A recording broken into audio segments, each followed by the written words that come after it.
loud.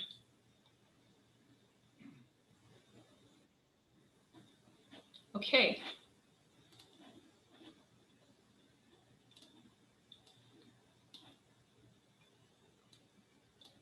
All right, so good afternoon, good evening, everyone. I hope your weekend is going well.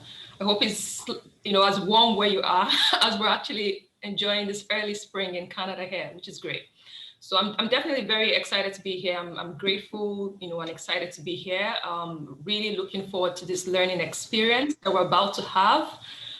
Thank you again for joining us. And I really, of course, am encouraging everyone to strap in for a really great time that we will have with our speaker.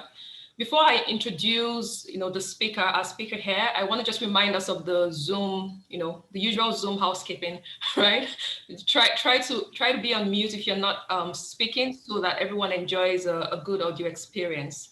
For today's finance webinar virtual session, we'll take the first, our speaker will take the first 45 minutes to present, and then we will take the remaining 15 minutes for questions and answers. But I think that you could start taking note of your questions while he's speaking, and maybe even just putting it in the chat pending when we get into the Q&A section.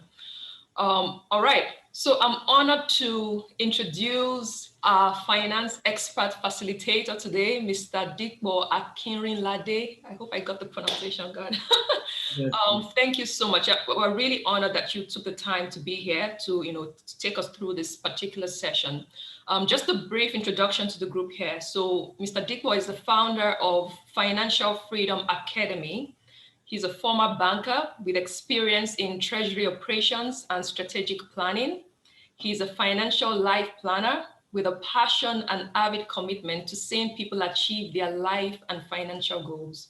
He holds a master's degree from the London Metropolitan University, a BSc from the University of Lagos. He also holds qualifications in mortgage advice, equity release, and financial administration from the Chartered Insurance Institute in the UK. He's a member of the Personal Finance Society and the Chartered Insurance Institute, CII, in the UK. He also trained under the world-renowned George Kinder of the Kinder Institute of Life Planning in USA and graduated from their Advanced Life Planning program. He's a money advisor with the Citizens Advice Bureau. He has provided financial education and retirement planning services across a broad spectrum of employees for major organizations. It's a really long list of major organizations, from PwC to MTN to InterSwitch, to name a few. Mr. Dipo is the author of the well-reviewed book, Everyone Can, Taking Personal Responsibility for Your Financial Future. Last but not least, he's married with 2 great boys, and I think he lives in Essex, right? Did I get the name of the city right? UK. Essex, yes. Right. So thank you so much. I'm going to hand over to you now to present. Thank you so much again for taking the time. Over to you. All right, and thank you so much, Esther, for the privilege and the opportunity to be here with you guys. I've been trying to follow through with the various locations where we've got audience, and it's a very interesting one. Interesting and also challenging in terms of trying to make sure that people can find some kind of application to whatever I'm going to say, but I'm going to try my best. Hopefully we should get some things out of today and work with whatever we can get. I think Esther has done the introduction, so I'm just going to zoom in straight into what we've got to do today. Esther has asked me to generally talk about just the fundamentals of financial planning, am I right? So we're not going directly into any particular sphere of it. It's just to kind of lay a foundation, and with time, different topics would come up for different facilitators to handle. So where am I? I'm just trying to share my slides so that at least we can get going.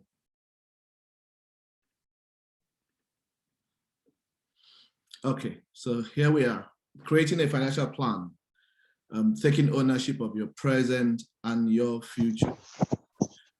Esther has also kindly at least given me some stats about the demographics of the people we may be having represented this afternoon. So I'm going to try and see how much of a target I can do with that. In my introduction, in Esther's introduction of me, she did say that I am a financial life planner. And I always like to start from that point, because if you don't get it, then it's going to be difficult for you to, at times, actually achieve what you want to achieve. And when you've achieved it, you may not know that you've achieved it. So what's the difference between a financial planner and a financial life planner? What you tend to get as a financial planner is the traditional, how much do you have? What can we do with it? And I always see and find people come to me, and the first question they ask is, Dipo, what can I invest in? Dipo, what can I invest in? And I'm saying that's the wrong question to ask, because first and foremost, I don't even know you. I don't know what your goals, aspirations, dreams, vision, whatever it is. So why would I be able to tell you what you can invest in? So what a financial life planner does, which is what I am trained in, is actually to start from you as a person. And I hope you bear that in mind as you leave this particular meeting, is to start with you. I want to know what exactly is it that makes you tick? What is it that you are living for? What is it that is your real aspiration in life? Once I'm able to find that out and define that, then the next thing I want to do is to figure out, what do you have at the moment? What are the resources that you have? And it doesn't matter how big or small. So if you're here and you think, oh, I'm so much in debt, I can't even think of finding money to invest, just leave that aside for a moment. Or I don't have much, how can I ever attain this? And if you're like me, when I first got into the UK some years ago, and you open the papers and you see the price of houses in terms of in hundreds of thousands of pounds, and you're looking at your starting salary, and you are wondering, would I ever be able to buy a house in this country? Am I going to ever be able to, attain to such a level? So just leave those thoughts aside, leave the thoughts of impossibilities aside. Let's talk about you to start with. Then once we know who you are, then we can begin to think of, what do you have now? Then what can we do with what you have over the period of time that you want to achieve what you want to do, so that you can get it done. So I'm just trying to, yeah. So, and like Esther did reference, I published this book not too long ago, very good book, and I'm not trying to just praise myself. I read it last week, and I was thinking, was it me that wrote this? I felt so refreshed. Unfortunately, I've pulled it off Amazon. So if you're interested, if you send me your email, or I can send you my email and you can order it using your PayPal, then you will get it. But that's not the purpose of today's meeting. So we're talking of creating a financial plan. And I guess at the back of our minds, what we're all actually looking for is freedom, and freedom suggests like a break free. You want to leave, a break from. You want to live the life of struggle. You want to put behind you that rat race of living from paycheck to paycheck, from hand to mouth. You get your package, whether you're a business person, an entrepreneur, or you're a career person, you get your pay for the month. And by the time you're at the middle of the month, it's all gone. Especially if you live in the Western world where bills are just waiting for you, and you have your direct debit, so they're not even asking you questions. And if you miss any, you get a barrage of text or phone calls or letters telling you, Mr. Man or lady, please check, we need your money. So everybody is around you trying to make sure that they get their own bit from you. So most of us are actually wanting to break from that kind of life and find freedom. And as you can see from the slide you've got in front of you, there's a small glass with several fish inside. And you've got one that decided enough is enough. So it's always a choice. So financial freedom is about you. So forget about what others have gone through. Forget about people's negative testimonies, more like it. And ponder and fix your mind, focus your mind on you as a person. Don't think, oh, this person is doing this, so I'm going to do it. That person did this, it didn't work, so I'm not going to do it. Because you don't know the full story. You don't know their full story. And coming from Nigeria in particular, where that kind of herd mentality is very, very common. Somebody is doing pure water, everybody runs into it. Oh, it's Bitcoin, everybody runs into it. It's this, everybody runs, cryptocurrency, everybody runs into it. Instead of sitting down and getting a cool head and say, really, what do I need to do? I'm going to try and put some live examples and illustrations to it. I was talking to a friend just a few days ago, and we're considering a particular real estate opportunity. Actually back in Nigeria, not somebody who puts so much money in Nigeria, but I still weigh them anyway, you know, and it was a studio flat apartment somewhere in the mainland, and they were selling them for 1.8 million, but with a lease of 18 years. And I thought, and the rental income was 400,000 naira per year, you know. And I thought, oh, are you sure this is not a scam? 1.8 million for 18 years, 400 million. So in the first 4 years, you probably get your money and every other thing is yours. And we were talking, of course, I know my age, as they say in Nigeria, but you don't know my age. So my friend came back, he spoke to a younger person who came back and said, oh, it's actually not the best investment, because if you put that 1.8 and buy a land somewhere and you leave that land for 20 years, by the time it's 20 years, that same 1.8 million will have, you know, appreciated to a particular value, and the land is still yours. Fantastic. And I'm saying this so you understand it's all about you. So when he said that, I said, that is fantastic. But you see, the person that is talking to you has barely started life. His children are still toddlers, you know? So you can decide to buy a land today and wait for 20 years. I don't have that luxury. And I'm going to also emphasize that, because your age and your level as in career also will determine the kind of investments you go into, you know? So if you're younger, you're just starting, you're in your early, mid careers, you have opportunities to be able to invest in things that can go up and down, in shares and stuff like that, because if anything goes wrong, you are not depending on the income from the dividends. You're not depending from the rent and all those things. But as you begin to get older, you know, maybe I'm jumping ahead of myself, you want to begin to diversify and begin to ask yourself, what exactly do I need? Because when you're much older, or you're getting, to the peak of your career, you're not thinking of those kind of up and down kind of investments. You are thinking of investments that can yield you income, you know? And if they can't yield you, because any investment that does not give you income when you need it is not an investment. I think I'm really getting ahead of myself. I don't know why, maybe because I think I don't have so much time. But any investment that does not yield you income or give you income when you need it, it is not an investment. You know what it is? It's more like a pet. You know those chihuahuas, you know? You feed them, you cuddle them, you do everything, you spend money on them, insurance, but the plan is not to eat them. So you need to be aware of that. So I told my friend, I said, that guy, for him, for his age, is good for him. But for me, in the next 20 years, if I get this, that, I don't need, I mean, why will I be waiting for 20 years to buy a land? By that time, I should be reaping income from whatever I have done. But that's just as an aside. So what are we looking at today? And what is my hope and aspiration and my objective for today? Because I could ask all of us who are on this platform, but there's not enough time. So I have decided to come out with what I hope, if you can get at the end of the day, would mean that I've probably spent my time wisely and you've spent yours wisely.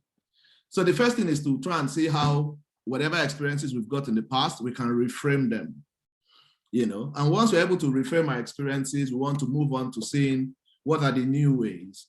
Then once we found new ways, we want to begin to think of new actions. So it's going to be more like kickstarting a conversation towards creating a financial plan. We're not going to go into details, it's going to be high level, but it should set you thinking. And even if you take only 10% of what I probably will share today, you will see yourself move most likely, and we've checked this out over and over again, at least 30% in the direction of where you're going. And I don't think that's too bad. So reframe your experiences. And I remember when not too long after I moved to the UK, there was a day I came in from work. I was still working in London then. and got home, found a letter posted through my letter post, opened it, and what did I find? I found in those days, I mean, I used to have an American Express, British Airways blue card. And what was sent to me was actually what they called a companionship ticket. You know what that means? That I've been given a ticket that I could travel anywhere in the world with whoever I want to travel with without paying a dime, apart from the taxes. And I thought, wow, you know, young black guy who has just arrived not too long ago, I must be doing well. What have I done to deserve this? So I checked the small print, as they say. And written, I mean, in the small print is, for you to have gotten this reward, take note of that word. For you to have gotten this reward, you must have spent nothing less than £20,000 on that card in 1 year. And I said, Dipo, that can't be me. Because the credit limit on that card was £6,700. It meant I was spending, I was paying back, I was spending, I was paying back, but there was no way you would have told me I'd spent £20,000. I mean, how much was my salary to start with, that you spent £20,000 on one card? So it occurred to me that, look, if I'd spent £20,000 on one card, I wonder what else I've spent on my other cards. And they said minimum, so I probably might have spent 50,000. So I thought, let me even do some kind of calculation to look at my obligations. And a lot of us get tempted, especially when we first move into a new country where the credit is so, available. Everybody's begging you with it. Take it, or they get you into buy one, get one, pay later, and all those things. And you think so long as money is not leaving your account in the immediate, it's not a problem. But take note of it. In case I don't say it, please take note. One of the things you want to avoid in financial planning is going into things that keep you into long-term commitments. Long-term commitments, you want to avoid it because things will happen in between. So you may say, oh, because it's long, I'm not paying much, but you can be sure over time some other things will overtake it. So, so I checked, I did my sums. By the time I saw how much were my obligations, I've been a Christian for years. I got saved in 1988. So if you want to know how far I've been saved, I was plucked very early in life. And I've often wondered, why do Christians say they are depressed? You have the Holy Spirit, you have church members, you have everybody, looking out for you. How can a Christian be depressed? But I tell you the truth. When I saw the total of my loans and credit card and obligations, it was as if depression came in through the door in a 3D format.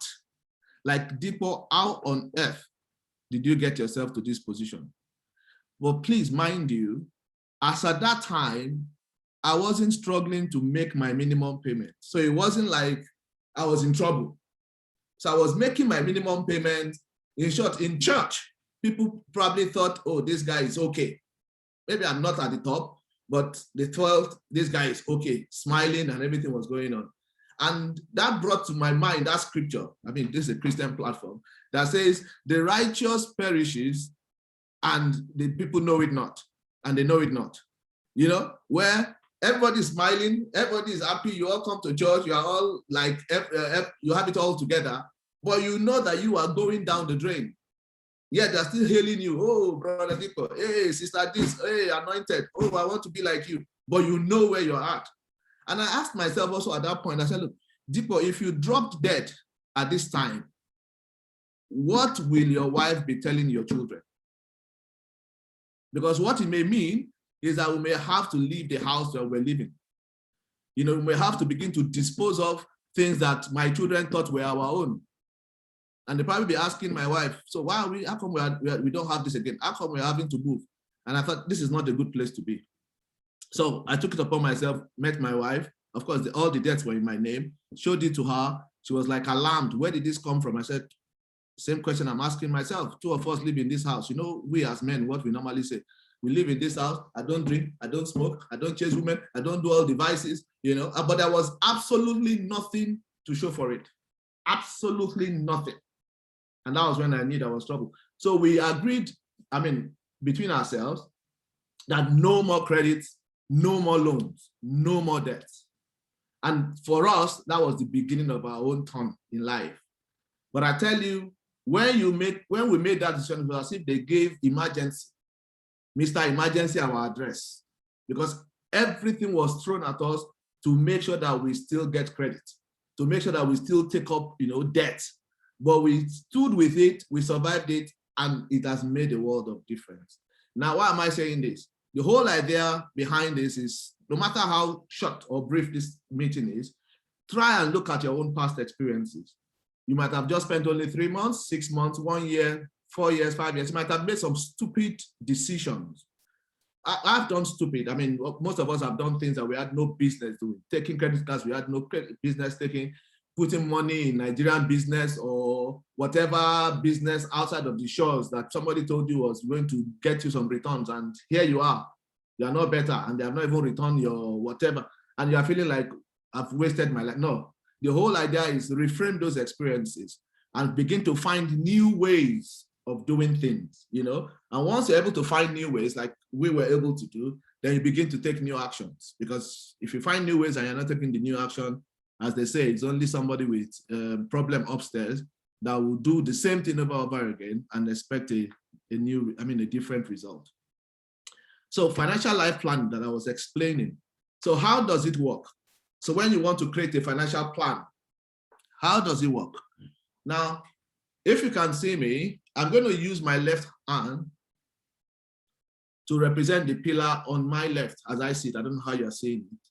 So which is your resources, your savings, your investment, your talent, your skill set, whatever it is that you have, no matter how small, it doesn't matter at this point. So my left hand represents that. And that, for most of us, is what the case is. What is it that you have? Your salary, your income, whatever it is, no matter how small, assets, call it whatever, I represent them with the first pillar to my left. The second pillar are your own aspirations, your dreams, your goals, what you want to be, what you want to achieve, right? You know where the frustration lies?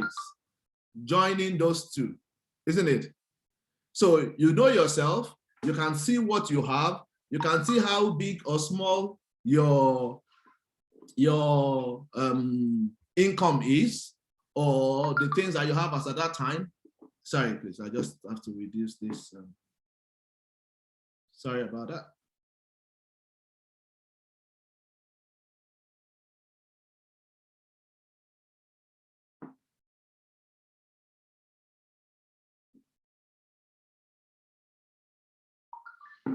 Okay.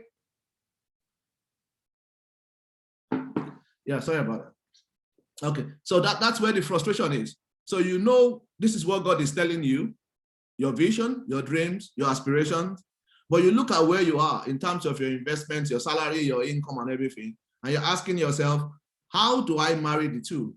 How do I join the two? That's where our frustration lies more often than not, regardless of who you are. Even if you say, well, I'm called to be a missionary, you have to go out of where you are to be a missionary, and you need to survive where you are going.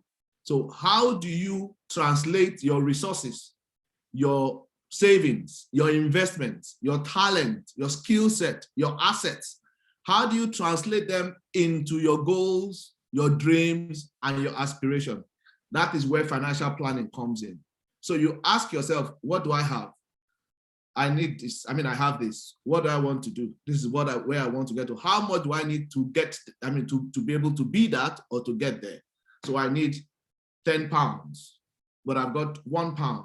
So how soon do I want to get there? 10 years time. Okay. So in 10 years time, if I have 1 pound now, what do I need to do with my 1 pound to deliver 10 pounds in 10 years? And that begins to make you think of what kind of investment do I put my money into? What kind of thing over time can yield me this? I don't know. I hope I'm making sense. Because if you don't have that at the back of your mind, you're just dropping your money everywhere at every opportunity, but it's not meeting any goal, it's not meeting any aspirations, and you are always frustrated because at every opportunity, you're always looking for something else to do, and you're not meeting your needs. So I hope I'm communicating. So what you want to do is, what are those things and where do I put whatever I have into in a way that it can deliver to me in the time I want it, this particular thing. I'll give you a typical example. I mean, and this is what is a local one actually, but it interested me when it was, picked up during one of our trainings, about a man, an elderly man who had built up wealth, had houses and properties all around town, and was getting to, 70s or, close 70s or thereabout. So one of his friends who had also done well died around that time. And the man saw the friend's children running around and really messing up all he had worked for. You know what the guy did? And this was his son telling us. He said the father decided to sell all his own property and was taking trips all around the world and enjoying his life. And they were thinking, Papa, why are you doing this? He said, did I do it for you? I have to enjoy it myself.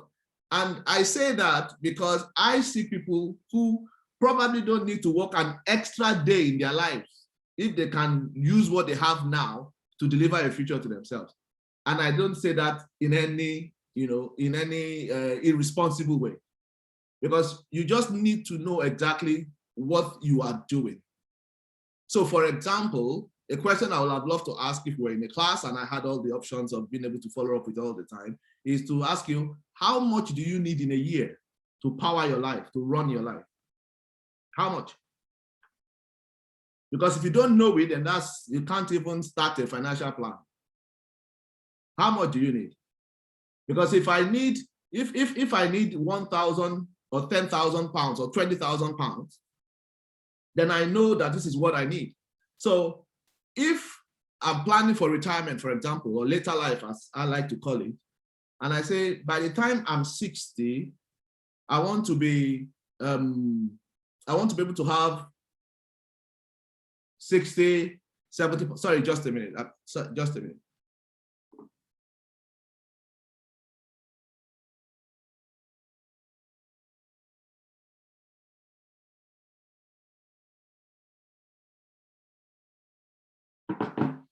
I'm so sorry, I've waited for this for a long time, but it's just coming in. I just have to respond. I'm sorry about that. Yeah, so you have to ask yourself, so if I want, for example, 500,000 pounds in my retirement fund or pot in 20 years or 30 years when I'm 60, then whatever I'm doing now, I am building it in such a way that when I am 60, I have that 500,000. So what could be an example of that? I could invest in a property. Now that 500,000 does not mean that that's all I want, but I need 500,000 to be able to travel around or to be able to do things, particular thing. So I can invest in a property, which may be, in the UK generally, properties tend to double every 10, 12 years. It's been proved over time, on and on and on and on. So if I buy a property that is 150,000, chances are, or let's even say 125,000, chances are that in 10 years time, you'll probably be going for almost 250. In 20 years time, you are talking of almost 500 or 450. In 30 years time, probably around 500,000, 600,000. When I get to that 30 years time, I can fling the house so that I can get my 600,000 pounds that I've worked for, that I've planned for, and use it to do whatever I want to do. That's financial planning. The idea of financial planning is not just buying a house, and when you are 60, you are still in that house, it's not generating you anything. You can say, oh, the house has improved and you appreciated in equity. It doesn't mean anything, except that was your original plan, for you to be living in a house that has equity on it, but you don't do anything with that equity and you plan to give it to your children or give it to charity. If that's your plan, it's all right. But you need to know exactly what you want to do with what you are putting aside. Let me try and move faster. That was me with Judge Kinder. I'm going to kind of just move quickly beyond this. If I have to, I'll come back, because I think there are very things to note when you're dealing with money, the various things that we believe, the sufferings that come with it, where the stocks are going down, you're almost tempted to sell, the knowledge you need to get, the understanding that powers it, the vigor, the passion you need to find, creating vision, and stuff like that. So your income is your best weapon to financial freedom. And why do I say that? Because without income, you can't build wealth. No matter how honest, sincere, generous, kind-hearted, heartless, harmless person you may be, if you don't have income, you can't build wealth. You can't achieve financial freedom, which means everything that attacks your income or your ability to get an income attacks your ability to get financial freedom or your ability to build wealth. Does that make sense? That is, everything that impacts on your ability to make income or to get income or to increase your income, or that impacts on your income directly, diminishes your path to freedom. It diminishes your path to building wealth. So whatever you do, just like the scripture says, get wisdom, I would say whatever you do, get income. Whatever you do, get income. And there's no excuse. If you have to sell some things that you already possess so you can get some income to do things that you need to do it. If you have to take a second shift to make sure that you get income to do what you need to do, get it. If you have to do things, because without income, you can't build wealth. It's been tested, it's been proven. You can be anointed, you can be blessed, you can be all the things that we pray for and wish for. If you don't have income, you can't build it, because that's what God uses. And that's what the world uses too. It doesn't diminish the power of God to give you the power, but you can't build wealth. You can get it. The Bible says it's God that gives you the power to get wealth. But to build it from that point, you can't. You can get it. I mean, if you can't use your income right or get your income, then it becomes a problem. And I can say that I can spend 1 hour on that. So this is a very good scripture that some of us are probably familiar with. It says, the slothful man roasted not that which he took in hunting, but the substance of a diligent man is precious. I came across this scripture some years ago and it changed my life. Because for a long time, I had believed that the slothful man is that man, that they call a lazy man. Lazy man. He's tired, he doesn't want to go to work. He's like the hinge of a door, right and left.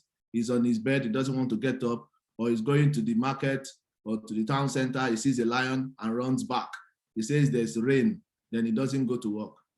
But there's a particular kind of lazy man that the Bible talks about that applies to a lot of us if we're not careful as Christians.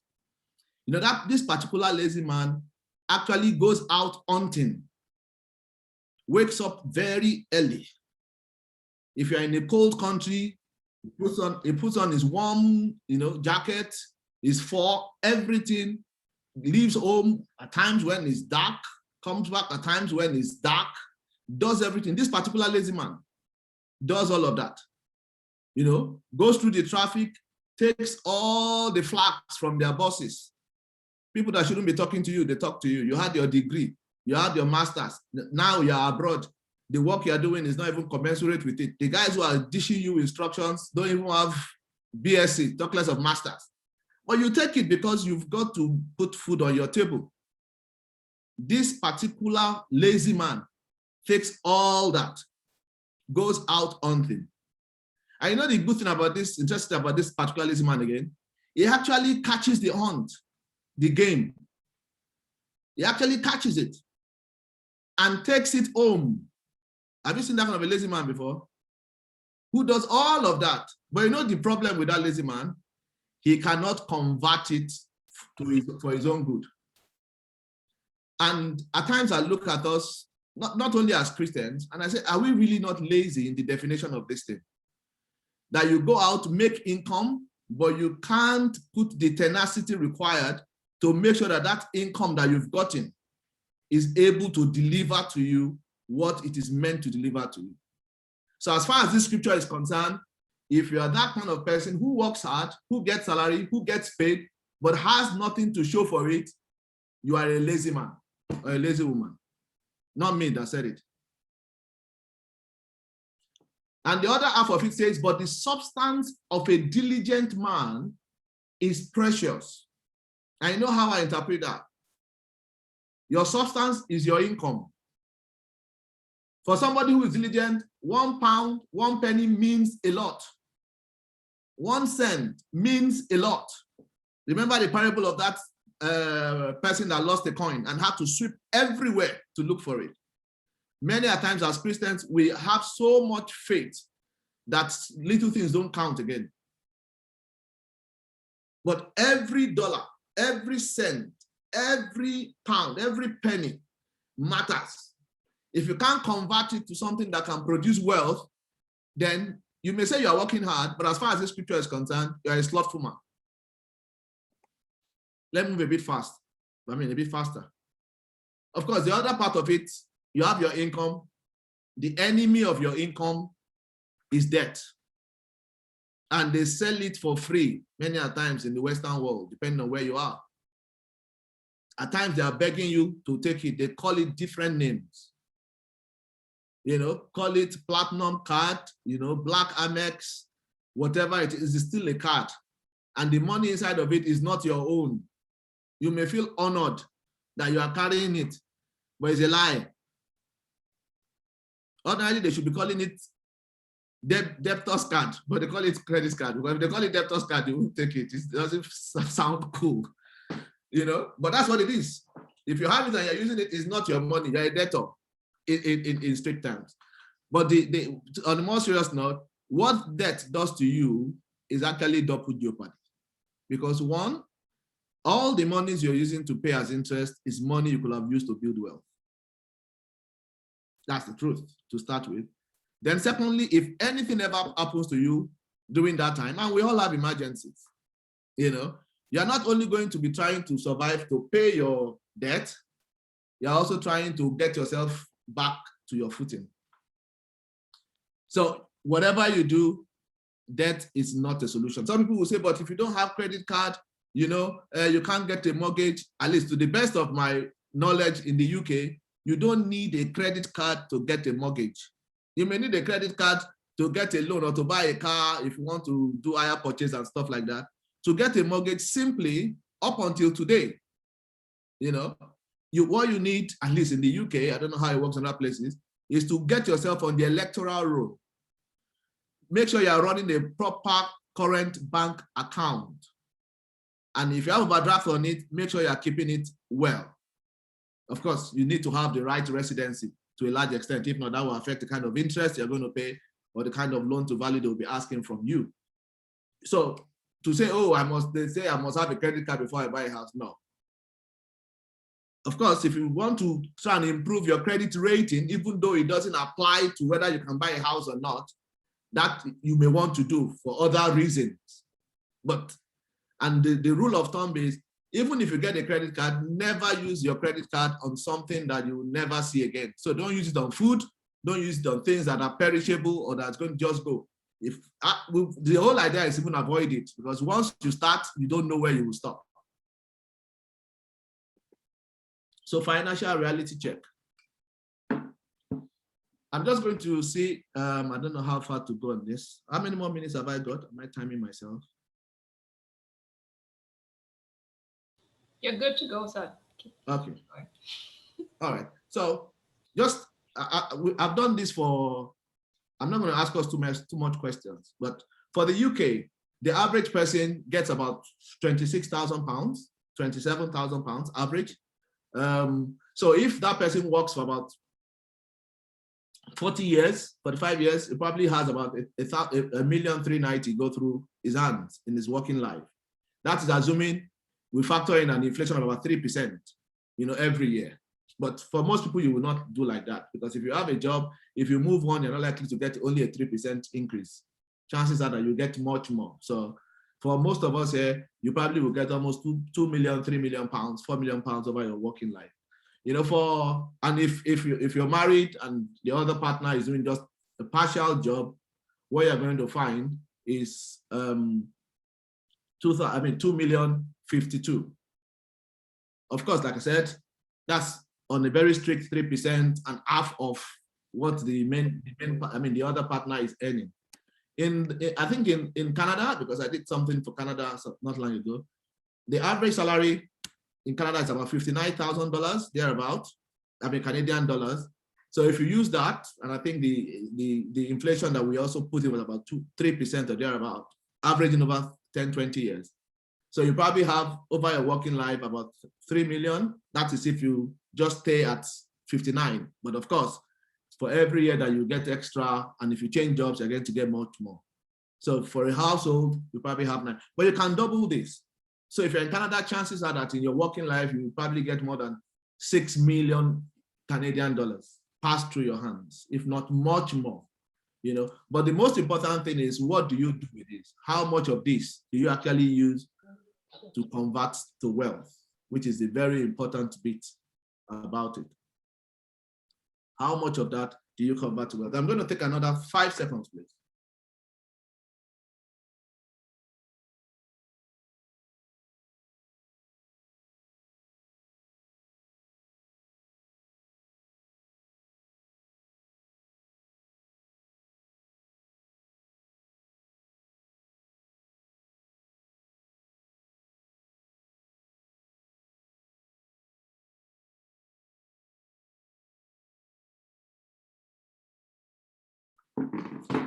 Okay, sorry about that.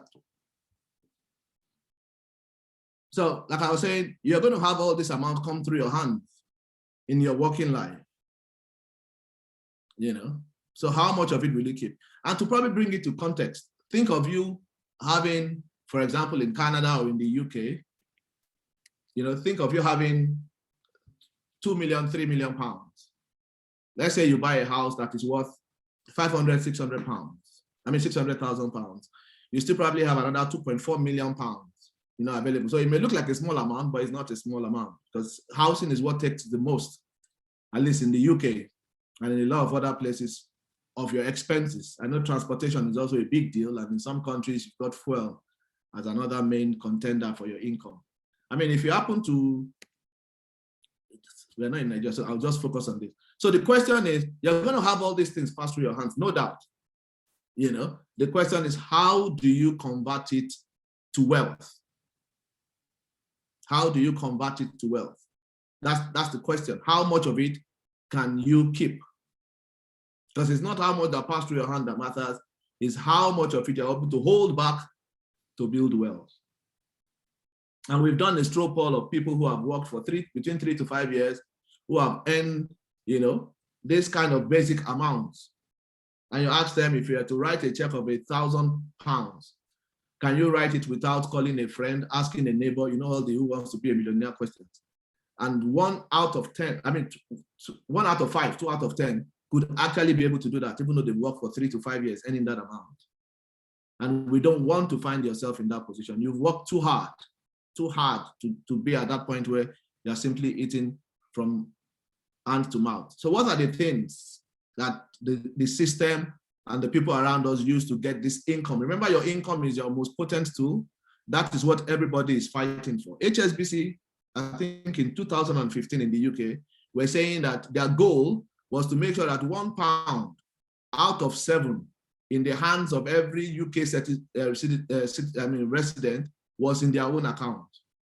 £1 out of £7 of every UK resident was in their own account. So while you are working, slaving, sleeping, waking, and doing whatever you're doing, others are planning for that money. Because only the central bank is allowed to print money. So every other business, every other person has to get that money from another person. So that's the truth. Every other person, every other business has to get that money from another person. But who is doing the work? It's you and me. Who is planning for the money? The banks, you know, the telecoms. Call their names. They are everywhere waiting. Beyond that, for those of us in diaspora, we have guys back home who are also waiting. Some of them know when you collect your salary. And they start grooming you before that time, hailing you. How are you? How is the family? I hope everything is well. Just thought I will check on you. They know that very soon, maybe in 3 days time or 4 days time, your salary is going to hit you and they are not going to make the demand. And we have people, and they're using guilt, they're using shame, they're using regret. And I could go into all of this. It will take us time to try and get those income from us. Whereas our lives, so to speak, I don't mean in literal sense, depends on how we use our income. That's where it lies. Forget every other thing today. Remember that one. Your income, and that is what everybody, even inflation, is fighting. So if you can handle your income, then you are in a good place. So when it comes to financial planning, you're asking yourself, you want to have a clear-cut end in mind. Remember, I was asking you, how much do you need to power your life in a year? If you don't have that kind of an idea, you've got a problem because you're just living for living's sake. So begin with the end in mind. So this guy says, I always knew I would amount to something. Guess I should have been more specific. Because the truth is, we are all going to amount to something, whether you like it or not. The unfortunate thing about this other guy is that he only ended up with 2 greenbacks. So you've got to have an idea when you are planning, how much do I want to have in my pot and by when? So that whatever you are doing is get towards that. This was a survey that was done, I think, also by the same HSBC, and something similar was done for Harvard, where they found out that those who came into an organization and had no plans at the beginning, compared with others who came in and had plans at the beginning, that at the end of at the point of retirement, they had, the guys who had plans had 357 more in retirement assets than those who don't. And over 500% more in non-retirement assets for those who don't. So having a plan, and this does not emphasize those who execute those plans. It's just having a plan, because having a plan in itself tends to affect the way you behave. So somebody comes to you and says, this thing is on offer, it's going to go off. Because you have a plan, you're likely to just move your mind away from it and say, no, I have to consider it, I can't just buy it. But if you don't have a plan, you're going to buy that thing. So when it comes to, creating financial plans, you need a plan. I know it sounds like tautology, but a plan is the basis. If you don't have a plan, it's a non-starter. Now, I was talking about your income. One thing you need to know and to gauge yourself is what is called financial net worth. A lot of us are probably familiar with it. But you know the truth. I tell people, and at times they think maybe it's arrogance. I tell them, look, I can predict your financial future. And I can tell you whether you'll be rich or poor and by how much. And it doesn't take rocket science. Your financial net worth will tell you that, which is simply your assets and your liabilities. If you deduct your total your total liabilities from your asset, whatever is left is your financial net worth. So you can have a big house, a big car, everybody is praising you, but the mortgage on the house is as big as the house. The finance on the car is as big as the car. The car has lost value, the mortgage has increased. By the time you do the sums, even though you have a 500,000 pounds house and a 70,000 pounds car or 50,000 pounds car, whatever the amount, when we do the sums, we may realize that your net worth is actually just 5,000 pounds or 10,000 pounds. That is actually what you are worth.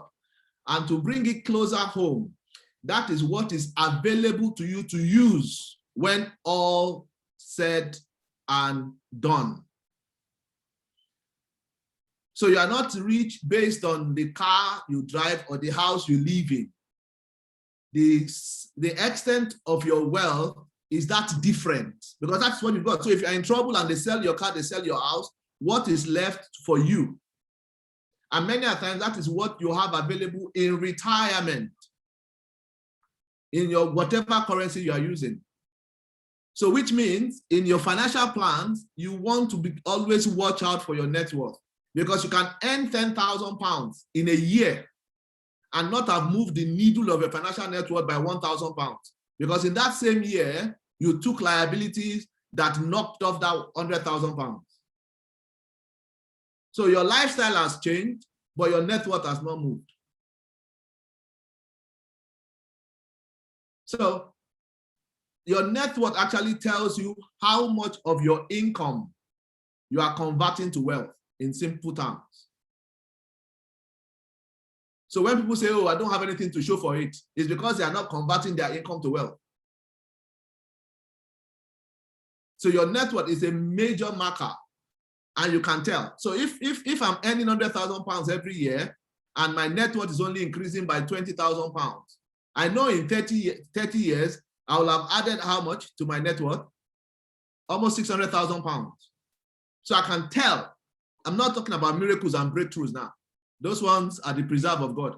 But I can tell if I'm getting 100,000 pounds and I'm able to make sure that I'm converting, my net worth is improving by 20,000 pounds every year. In 30 years' time, I can tell that I will have 600,000 pounds.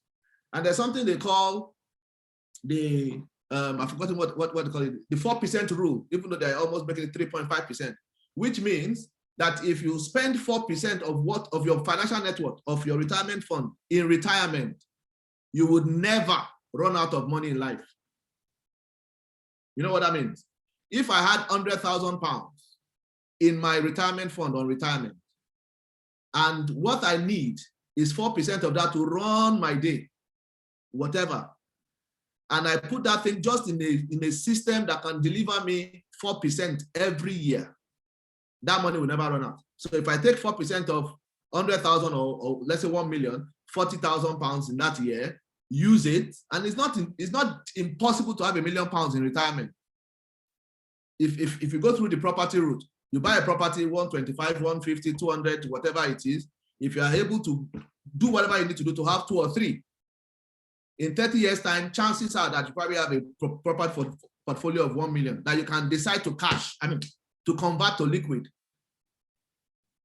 If that's your plan, please. This is not financial advice. Please don't. I think I should have put that disclaimer. This is not financial advice. I'm just talking generally. So don't go and sell your house and say, Dipo said we should sell our house and put it in cash, please.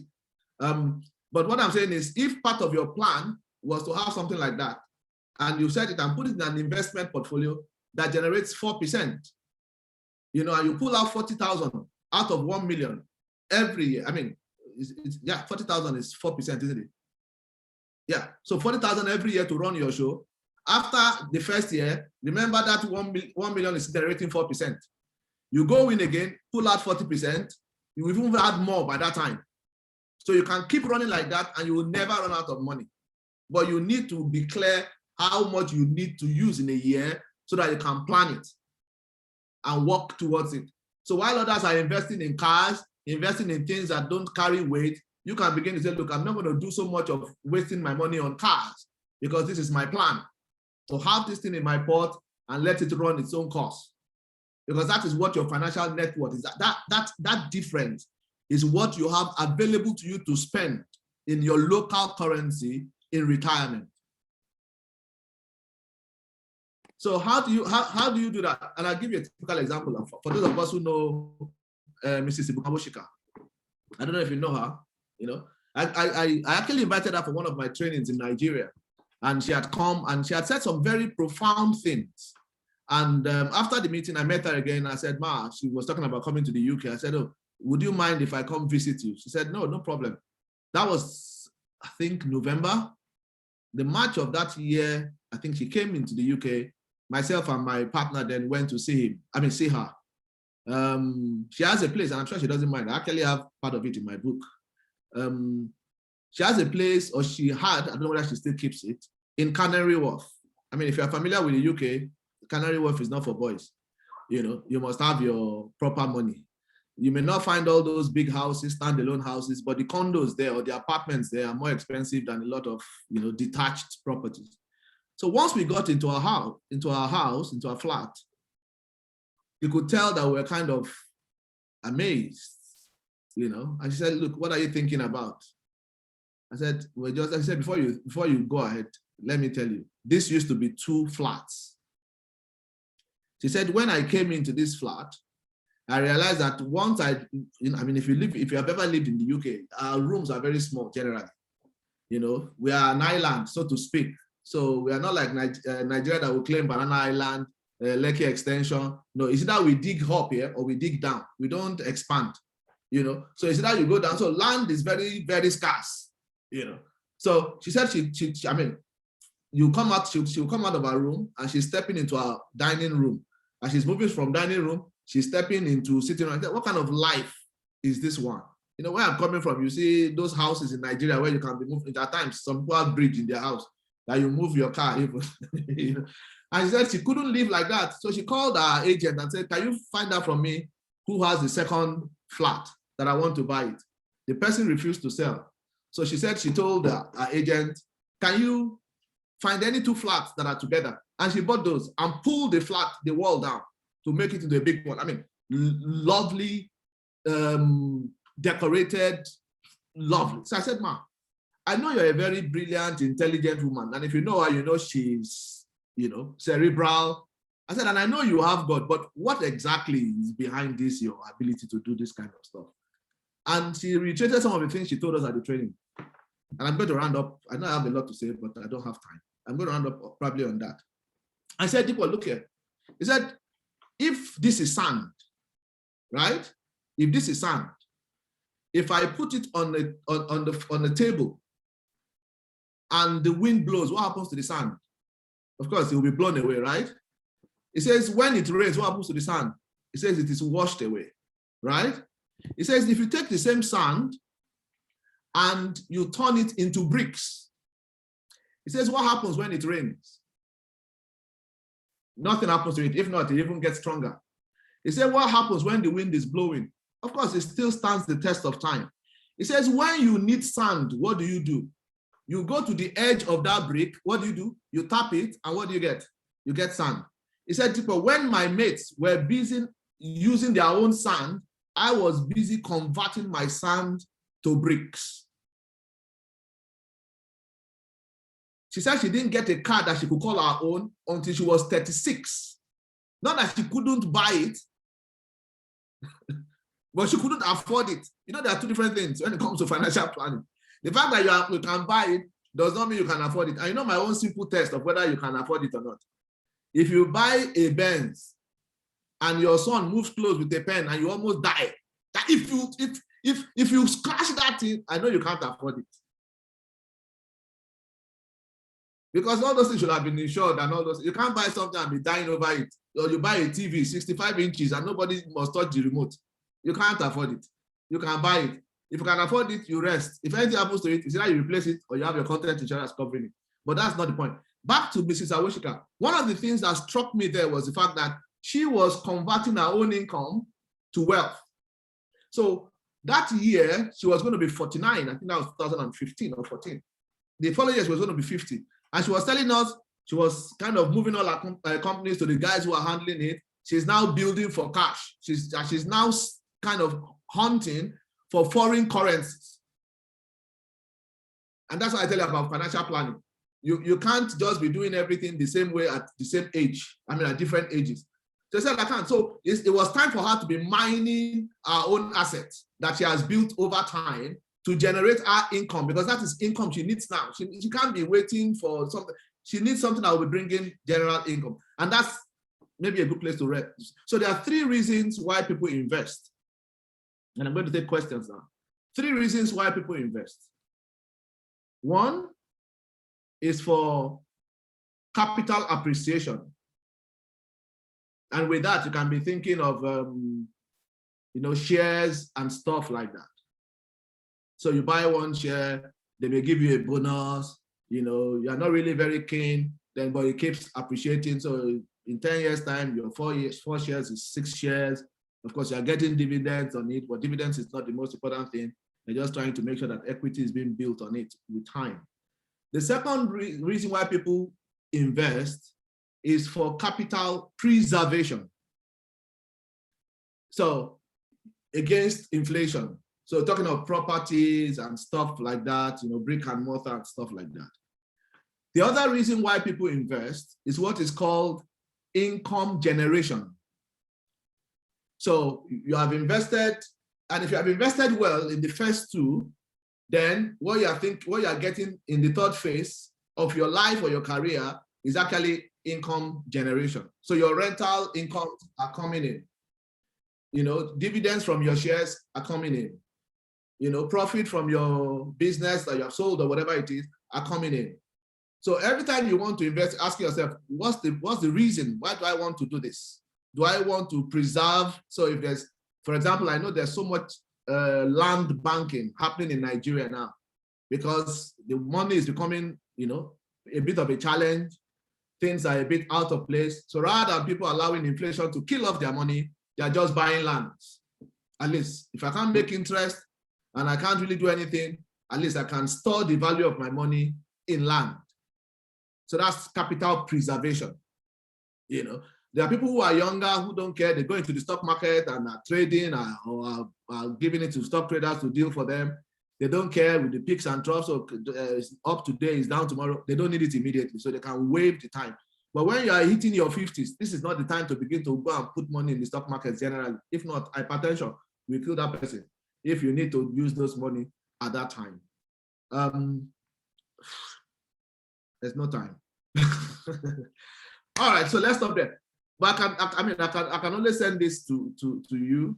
These are 7 areas you need to have a plan in as far as your financial plan is concerned: budgeting and cash flow planning, debt elimination, saving and investing, ownership protection, retirement planning. Yes, so it's because it is out of your budget, you are going to have to find money to fund your financial net worth. No matter how small your budget is or your income is, it is from there you have to be pulling out money to fund your financial net worth. If you don't do that, you are just living from paycheck to paycheck. You have nothing to pay for. You are paying school fees, you are paying everything, you are paying rent, but it doesn't show after many years of doing all of those things. But you have to pull out money to build something tangible.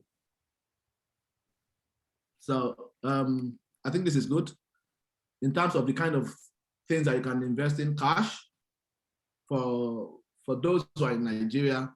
I know this is diaspora. When we're talking cash, we're not talking naira, we're talking of foreign currency. So what we always say is always save your money in the currency, in the final currency you're going to use it. So if you are going to be going abroad to do masters, don't keep your money in naira in Nigeria.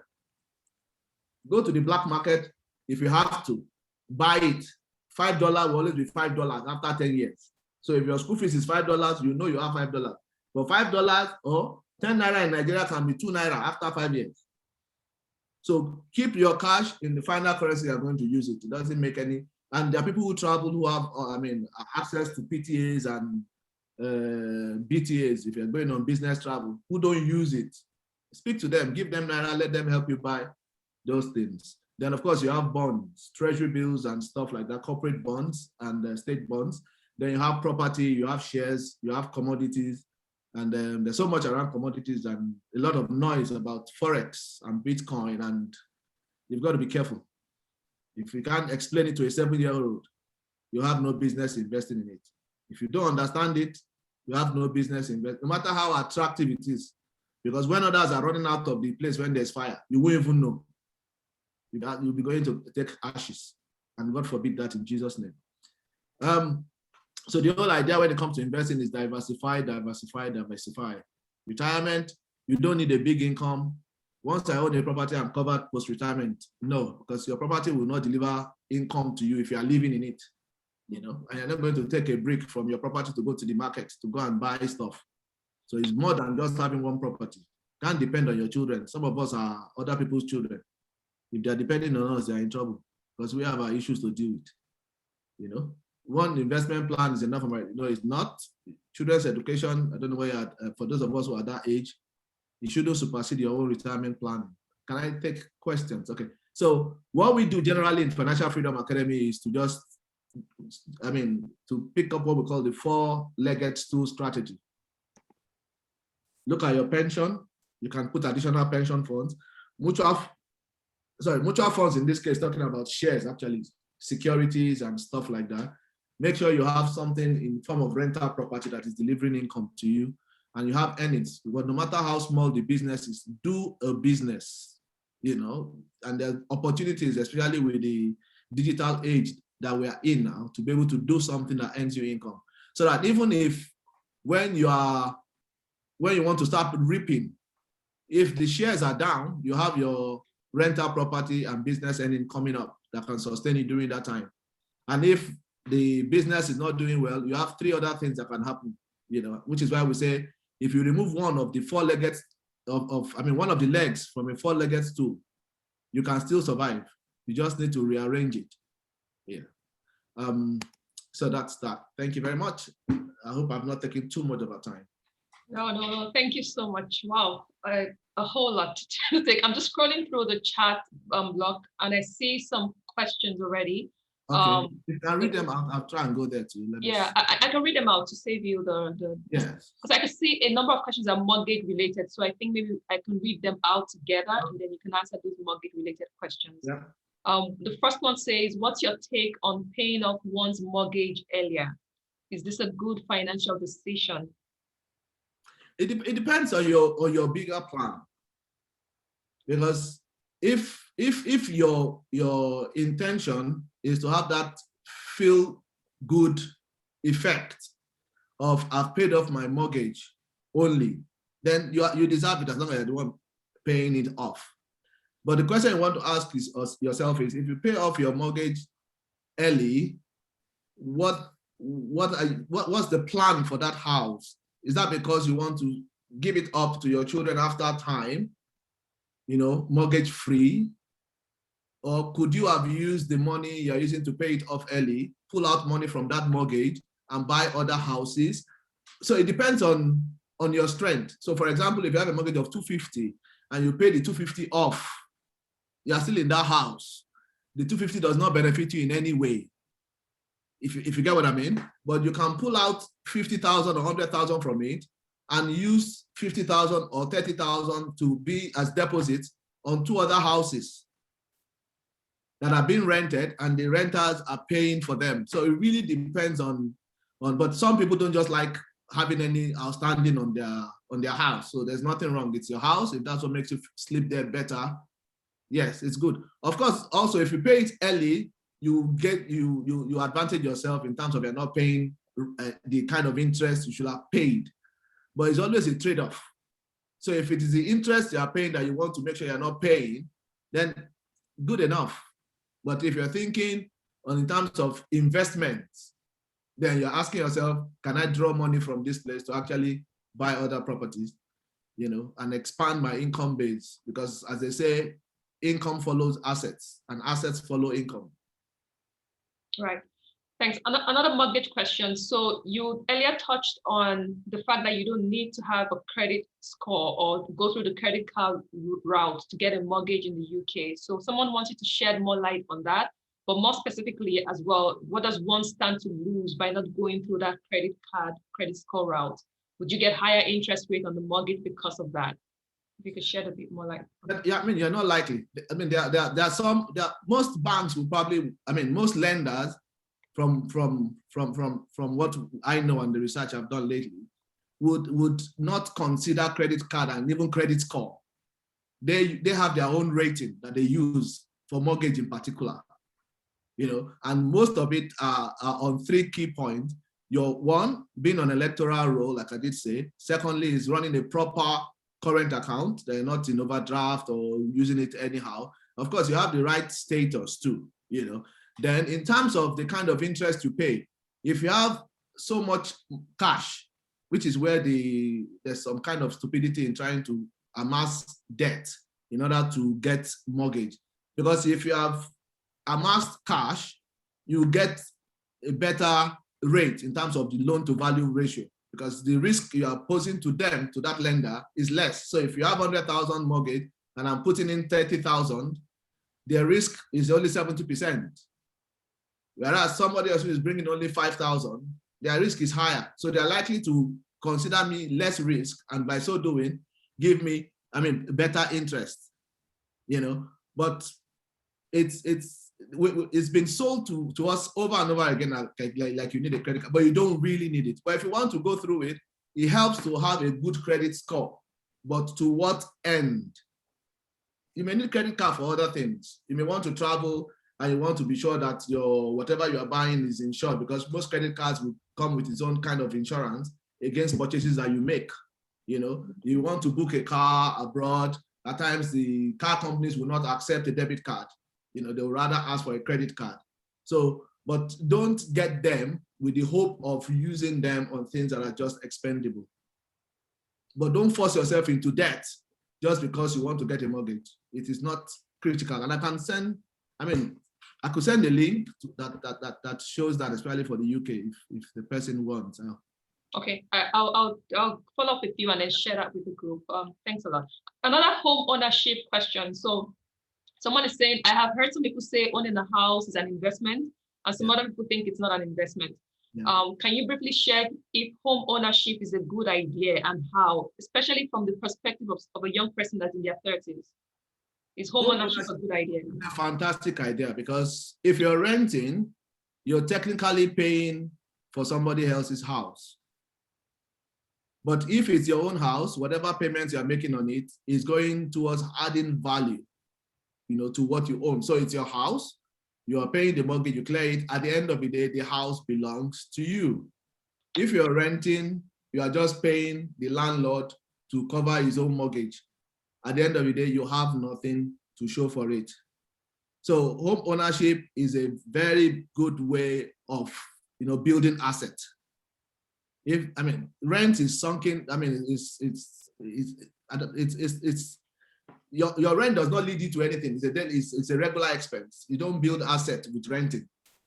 You don't build asset with renting, but with mortgage, you are building asset, because the house is yours. You're just paying for it. Whatever value is retained in that house is yours. Whatever equity on it that is built over the years, is yours. Not so to speak. That's the reality. So it's always better if you have an opportunity to buy into a home as quickly as possible. It may not be your dream home, but it will serve as a basis for your dream home, because you can always pull out equity for that or sell that, which would have retained its value, grown in equity over that period of time, and use it as a kind of initial deposit and part of payment to your dream house. So you don't lose by buying a home, but to rent perpetually, you are losing on a massive scale, because one, you have nothing to show for it apart from your rent receipts. Okay, one quick question, not mortgage related. So someone is asking, what's the difference between the financial plan and financial planning? I wonder if that's a play on words there. But financial plan and financial planning. Yeah, financial plan, like you said, it's just a play of words, but let me try and follow that guy, the person's thoughts. So financial plan is rigid. Financial planning is dynamic. Maybe that's what the person is trying to get to. So you can have a financial plan, things may change. So planning is about, okay, I thought by now I'll be doing this, or I plan based on the fact that I'll be getting this income, but things have changed. Or I planned that I wouldn't have a child until 5 years into marriage, but the baby came 3 years earlier. Your plan has changed.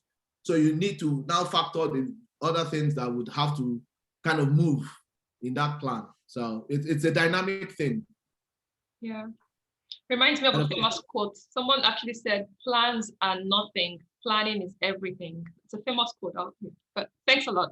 Another question. So someone says, what is your take on investing in BDC as an income generation in Nigeria? What is what mean by BDC? I must say that's Bitcoin. I must say it is not my forte. So it's always very difficult to talk about what you don't know too much about. But the little I know about Bitcoin, and it's not very far from dealing in shares, at least as in the challenge of Bitcoin as of today, is converting the money in your wallet to income that you can use on a regular basis. So, yeah, you wanted to say something? Sorry, they just clarified. It's actually Bureau de Change. Yeah, what they meant, not Bitcoin. Is it BDC? I thought you said BTC. Sorry, that's my fault, my pronunciation. So BDC, Bureau de Change. What's the question again? So the question is, what's your take on investing in Bureau de Change as an income generation strategy in Nigeria? As in to own a Bureau de Change. I'm thinking that's the question. I don't know what is it, buying the shares into a Bureau de Change, existing one, or starting up one? I mean, it's a business like every other business. If you can follow the dynamics and the changes, then why not? But I always say, if you're going to go into something like that, make sure you have time to track. Right. Because you're dealing with money, with cash. So it evaporates easily. One small move in position can change the entire course of that business. So you've got to be somebody who has, who can give attention to it, and the attention it requires. Okay. How about investments into startups in private markets? Any thoughts on that? Yeah, I mean, like every other business, it's a risk. But if you have done your due diligence, and with the way things are going, especially in fintech and climate-related areas where you know that the industry is just kind of developing, so to speak, and with the, advance of COVID, everybody's moving digital, everybody's moving, wallets and stuff like that. So if you can identify a business that you know has opportunities and the people who are managing it, because it's not just the business, because you hardly find any business that is not good. It's people that manage it that mess it up. So somebody will take a business, the business will die, you get another person to handle it, the business will thrive. So you're not just looking at the business itself. When you want to invest, you look at who are the people managing it. So you don't use all your money for expenses and you have nothing to show for it. But of course, I think it's something to look at, especially if you don't have so much time to be able to run your own business. Then you want to put your money where you know people can use it properly. Right. Just one last question. Wow, there are a lot of investment-related questions. I think I'm going to save some of these questions for time's sake. I'll take one more. So what's your take on the second mortgage for rental income purposes? I always say it's always very tough to answer those questions off the cuff, because if I'm going to talk to you, I need to know the entire picture. Sure. Because if you are drowning in debt in other areas, a second mortgage may not help you in the interim or in the immediate. So one would need to know what's the big picture. There's nothing wrong in using a second mortgage for rental. It will make common sense on a normal level, but don't do it because every other person is doing it. You need to know how it sits in your own financial plan. If not, it can be a drag on you. And if you get a mortgage and you are getting the mortgage in a place where the rental ratio, the vacancy ratio is very high. You may have a house, but nobody is renting it from you. And you still have to be paying the interest, even if it's an interest-only mortgage you got, with the second mortgage. So it really depends. It's not a bad idea generally, but you've got to be sure that you're not dragging yourself down. Because if interest rate or anything moves against you, can you survive it? Right. If not, you're going to sell that second house that you may buy for cheap, and you'll be losing much more than you'll have thought. Right. In the interest of time, I'm not going to take any more questions. I apologize if I didn't get to your specific questions. A lot of them are very contextual too. I think you would require the background and all of that. But I can share, right, Mr. Dipo, I can share your contact information with everyone here once we're done. Is that correct? Yeah, that's correct. Right. Okay. So I'll share that, and then the slides as well, and the recording later on. Anu, if you're online, I just wanted to give Anu a few minutes to sort of wrap up. To really thank you. I cannot thank you enough, Mr. Dipo, for taking time to do this. I learned a whole lot. I've been taking notes. Too much. I'm so happy I took some time off work, because now I'll actually take my notes and go and take time to really digest all those things and try to practice those things. Because for me, and which is what I encourage everyone to do, try and do something within the next 24 hours about what you've heard so that it sticks. So that for me is the encouragement. So thank you so much. I will just hand over to Anu Sonia, the governor of the TCN Diaspora Group. Governor, There's no need for the accolade.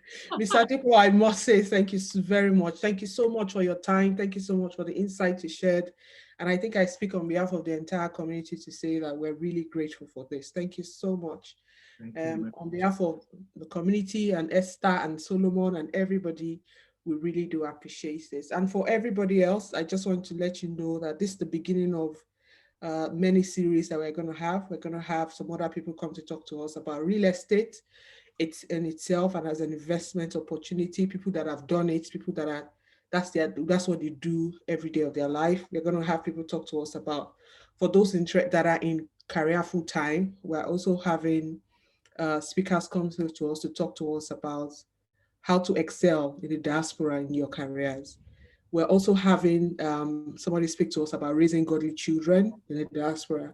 So it's going to be a lot of conversations happening between now and the end of May. So I implore everybody, we will share a calendar with it on the group for everybody to look at and then look at what you are interested in.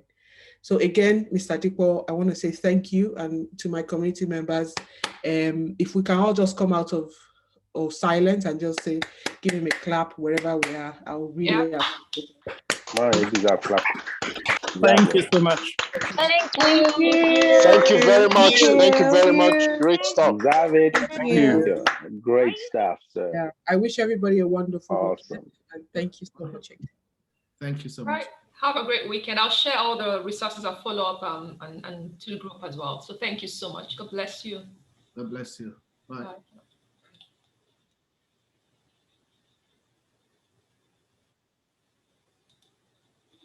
Esther, thank you. We'd like to Thank say you. thank Thank you, you. Uncle, Miss Esther. Thank you. Thanks a lot. I'm actually really excited. This is a great foundation. I have to take everything and go and put my head in order for real. So that the next session, because I know the next session talks about income, creating income. Yeah, which the next is session great is because about having additional source of income and how to get that and stuff. exactly. Oh, And the wow. one after that is about real estate. Wow. Real estate to sell. Yeah, it's a lot. Yeah. Awesome. Are you waiting for everybody to drop off? Because I don't think people will drop off. All right, everybody leave. If that's what you're waiting for, that's not going to happen.